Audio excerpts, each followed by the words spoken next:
বাসা থেকে মেডিকেল ছিল স্বল্প দূরত্ব, শোনার সাথে সাথে ছুটে গিয়েছিলাম ওখানে। গিয়ে যে পরিবেশটা, যে চেহারাটা আমি দেখতে পারলাম, আমি জীবনেও ভুলতে পারবো না। আমার প্রিয় শিক্ষার্থী এরকম একটা লাশ আমাকে আজও পাতায়।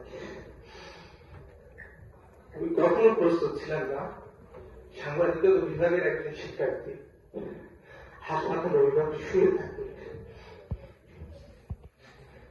সেটার সাথে শুধুমাত্র আমার একার না, আমার পরিবারের সম্পর্ক। আমার ছোট ভাই ঢাকা বিশ্ববিদ্যালয়ের শিক্ষার্থী, সে একবার এসেছিল বিশ্ববিদ্যালয়ে, এসে শিক্ষার সাথে পরিচয় হয়েছিল। পরিচয় হওয়ার পরে শিক্ষাকে আমি যখন এখানে ব্যস্ত ছিলাম, ওর সাথে পরে শহরে আমার বাসা, ওইখানে অব্দি গিয়েছিল। তখন থেকে শিখার সাথে আমার ছোট ভাইয়ের খোঁজ খবর নেওয়া হতো, যোগাযোগ হতো। আমি যখন আমার ফ্যামিলিকে ওই কথাটা বলেছিলাম, ফেসবুকে যখন ও দেখেছিল, শুধু আমি না, আমার পুরো পরিবার কান্না করেছে শেখার জন্য।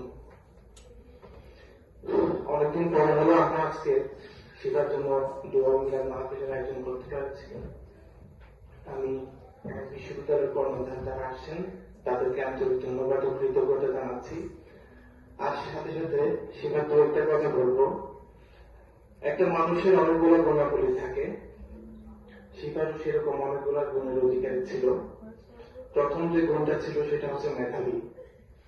মেধার যে ক্রাইটেরিয়া গুলো আমরা নির্ধারণ করে থাকি সেটা হচ্ছে সিজিপিএ। শিখার সর্বশেষ সিজিপিএ ছিল 3.59। আমার মুখের কথায় তাকে মেধাবী বলছি না, সে মেধা এবং যোগ্যতা প্রমাণ দিয়ে মেধাবী হয়েছে।